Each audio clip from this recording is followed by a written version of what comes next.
"I sent for you," said he, "to fit up this window in as great perfection as the rest. Examine them well, and make all the dispatch you can." The jewelers and goldsmiths examined the 23 windows with great attention, and after they had consulted together to know what each could furnish, they returned and presented themselves before the Sultan, whose principal jeweler, undertaking to speak for the rest, said, "Sire, we are all willing to exert our utmost care and industry to obey you, but among us all we cannot furnish jewels enough for so great a work." "I have more than are necessary," said the Sultan.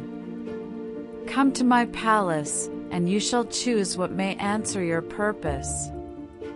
When the Sultan returned to his palace, he ordered his jewels to be brought out, and the jewelers took a great quantity, particularly those Aladdin had made him a present of, which they soon used, without making any great advance in their work. They came again several times for more, and in a month's time had not finished half their work. In short, they used all the jewels the Sultan had, and borrowed of the vizier, but yet the work was not half done. Aladdin, who knew that all the Sultan's endeavors to make this window like the rest were in vain, sent for the jewelers and goldsmiths, and not only commanded them to desist from their work, but ordered them to undo what they had begun, and to carry all their jewels back to the Sultan and to the vizier. They undid in a few hours what they had been 6 weeks about, and retired, leaving Aladdin alone in the hall. He took the lamp, which he carried about him, rubbed it, and presently the genie appeared.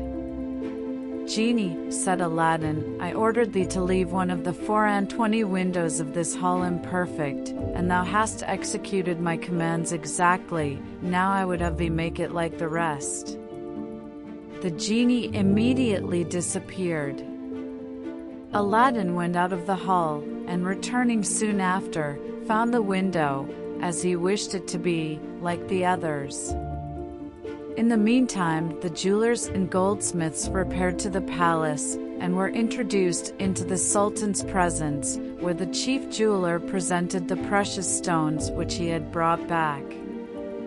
The Sultan asked them if Aladdin had given them any reason for so doing, and they answering that he had given them none, he ordered a horse to be brought, which he mounted, and rode to his son-in-law's palace, with some few attendants on foot, to inquire why he had ordered the completion of the window to be stopped. Aladdin met him at the gate, and without giving any reply to his inquiries conducted him to the grand saloon, where the Sultan, to his great surprise, found that the window, which was left imperfect, corresponded exactly with the others. He fancied at first that he was mistaken, and examined the 2 windows on each side, and afterward all the 24, but when he was convinced that the window which several workmen had been so long about was finished in so short a time, he embraced Aladdin and kissed him between his eyes. "My son," said he, "what a man you are to do such surprising things always in the twinkling of an eye. There is not your fellow in the world. The more I know, the more I admire you." The Sultan returned to the palace, and after this went frequently to the window to contemplate and admire the wonderful palace of his son-in-law. Aladdin did not confine himself in his palace, but went with much state, sometimes to one mosque, and sometimes to another, to prayers, or to visit the Grand Vizier or the principal lords of the court. Every time he went out, he caused 2 slaves, who walked by the side of his horse, to throw handfuls of money among the people as he passed through the streets and squares. This generosity gained him the love and blessings of the people, and it was common for them to swear by his head. Thus Aladdin, while he paid all respect to the Sultan, won by his affable behavior and liberality the affection of the people. Aladdin had conducted himself in this manner several years, when the African magician, who had for some years dismissed him from his recollection, determined to inform himself with certainty whether he perished, as he supposed, in the subterranean cave or not. After he had resorted to a long course of magic ceremonies, and had formed a horoscope by which to ascertain Aladdin's fate, what was his surprise to find the appearances to declare that Aladdin, instead of dying in the cave, had made his escape, and was living in royal splendor by the aid of the genie of the wonderful lamp. On the very next day the magician set out, and traveled with the utmost haste to the capital of China, where, on his arrival, he took up his lodgings in a khan. He then quickly learned about the wealth, charities, happiness, and splendid palace of Prince Aladdin. Directly he saw the wonderful fabric, he knew that none but the genies, the slaves of the lamp, could have performed such wonders, and, piqued to the quick at Aladdin's high estate, he returned to the khan. On his return, he had recourse to an operation of geomancy to find out where the lamp was, whether Aladdin carried it about with him, or where he left it.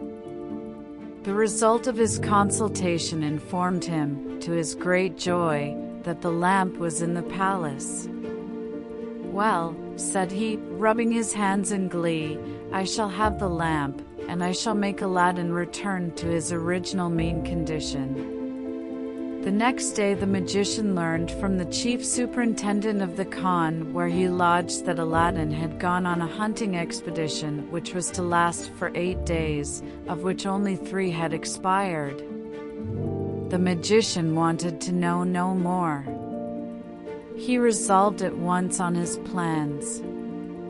He went to a coppersmith, and asked for a dozen copper lamps. The master of the shop told him he had not so many by him, but if he would have patience till the next day he would have them ready. The magician appointed his time, and desired him to take care that they should be handsome and well polished. The next day the magician called for the 12 lamps, paid the man his full price, put them into a basket hanging on his arm, and went directly to Aladdin's palace.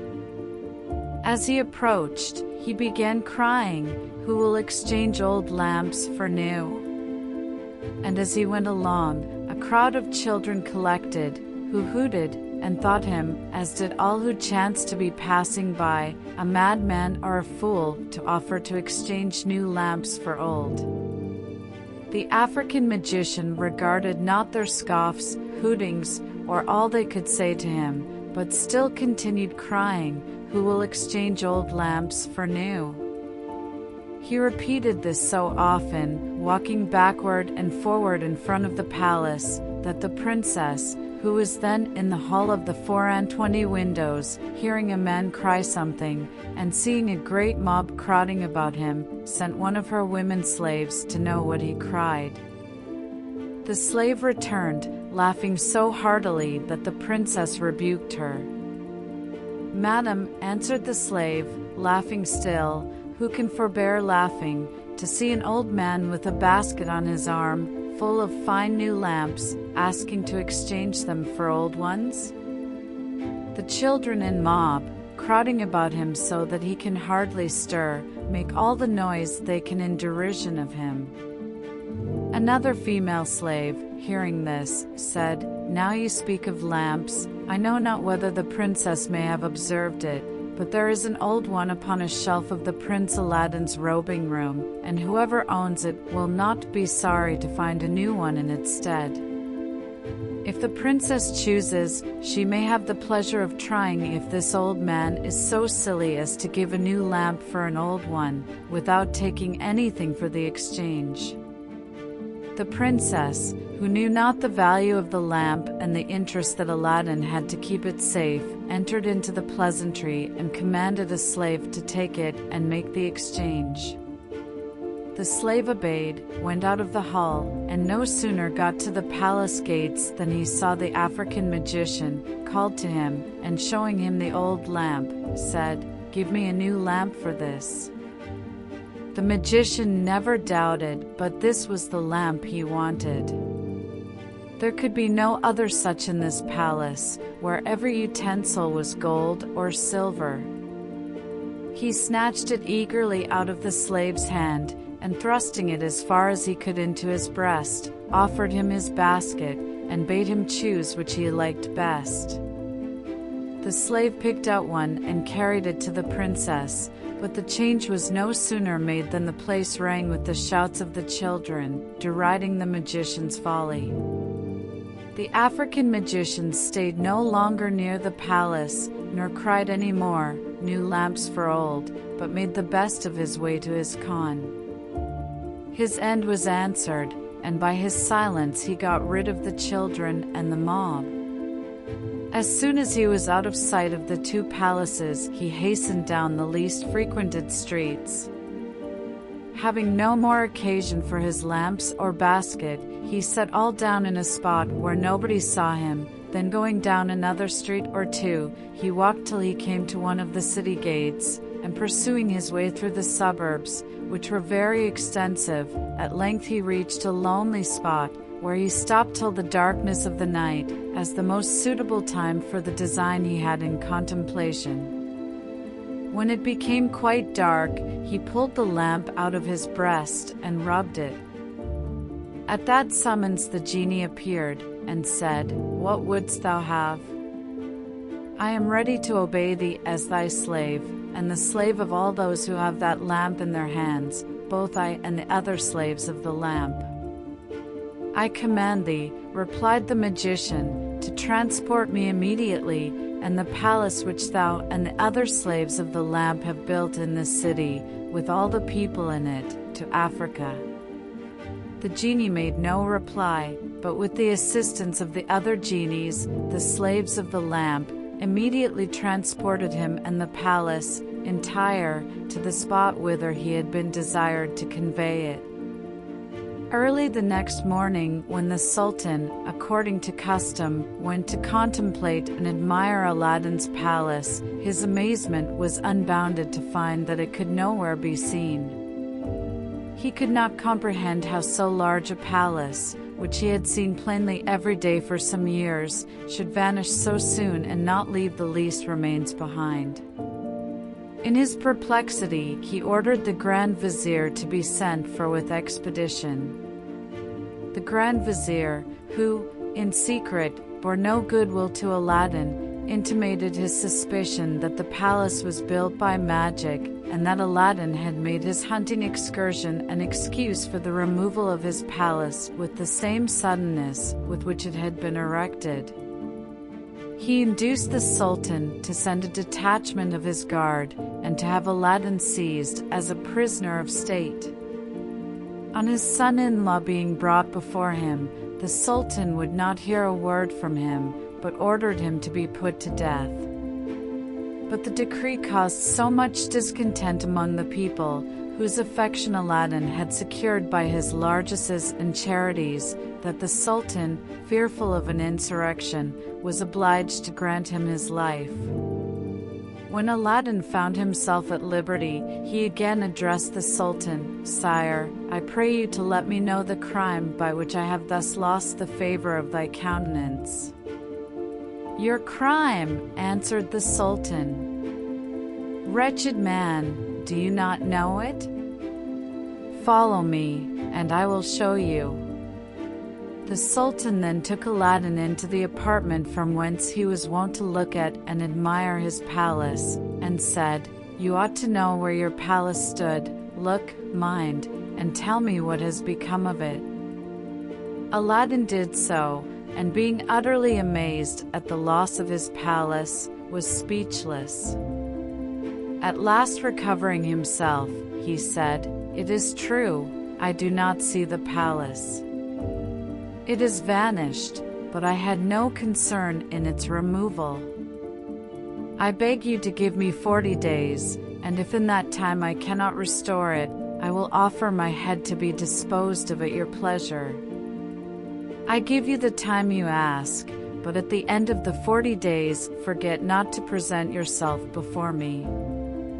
Aladdin went out of the Sultan's palace in a condition of exceeding humiliation. The lords who had courted him in the days of his splendor now declined to have any communication with him. For 3 days he wandered about the city, exciting the wonder and compassion of the multitude by asking everybody he met if they had seen his palace, or could tell him anything of it. On the 3rd day he wandered into the country, and as he was approaching a river, he fell down the bank with so much violence that he rubbed the ring which the magician had given him so hard, by holding on to the rock to save himself, that immediately the same genie appeared whom he had seen in the cave where the magician had left him. "What wouldst thou have?" said the genie. "I am ready to obey thee as thy slave, and the slave of all those that have that ring on their finger, both I and the other slaves of the ring." Aladdin, agreeably surprised at an offer of help so little expected, replied, "Genie, show me where the palace I caused to be built now stands, or transport it back where it first stood." "Your command," answered the genie, "is not wholly in my power. I am only the slave of the ring, and not of the lamp."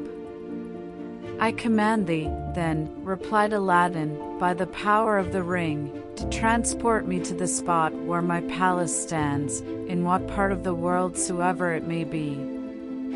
These words were no sooner out of his mouth than the genie transported him into Africa, to the midst of a large plain, where his palace stood at no great distance from a city, and, placing him exactly under the window of the princess's apartment, left him. Now it so happened that shortly after Aladdin had been transported by the slave of the ring to the neighborhood of his palace, that one of the attendants of the Princess Badr al-Budur, looking through the window, perceived him and instantly told her mistress. The princess, who could not believe the joyful tidings, hastened herself to the window, and seeing Aladdin, immediately opened it. The noise of opening the window made Aladdin turn his head that way, and perceiving the princess, he saluted her with an air that expressed his joy.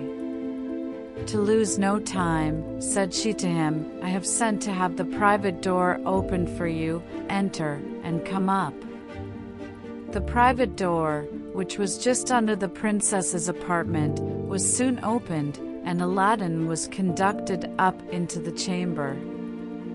It is impossible to express the joy of both at seeing each other after so cruel a separation.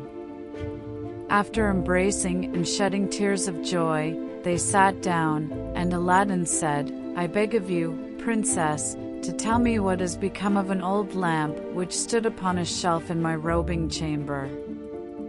"Alas," answered the princess, "I was afraid our misfortune might be owing to that lamp, and what grieves me most is that I have been the cause of it. I was foolish enough to exchange the old lamp for a new one, and the next morning I found myself in this unknown country, which I am told is Africa." "Princess," said Aladdin, interrupting her, "you have explained all by telling me we are in Africa. I desire you only to tell me if you know where the old lamp now is." "The African magician carries it carefully wrapped up in his bosom," said the princess, "and this I can assure you, because he pulled it out before me, and showed it to me in triumph." "Princess," said Aladdin, "I think I have found the means to deliver you and to regain possession of the lamp, on which all my prosperity depends. To execute this design, it is necessary for me to go to the town. I shall return by noon, and will then tell you what must be done by you to ensure success. In the meantime, I shall disguise myself, and I beg that the private door may be opened at the first knock." When Aladdin was out of the palace, he looked round him on all sides, and perceiving a peasant going into the country, hastened after him. When he had overtaken him, he made a proposal to him to change clothes, which the man agreed to. When they had made the exchange, The countryman went about his business, and Aladdin entered the neighboring city.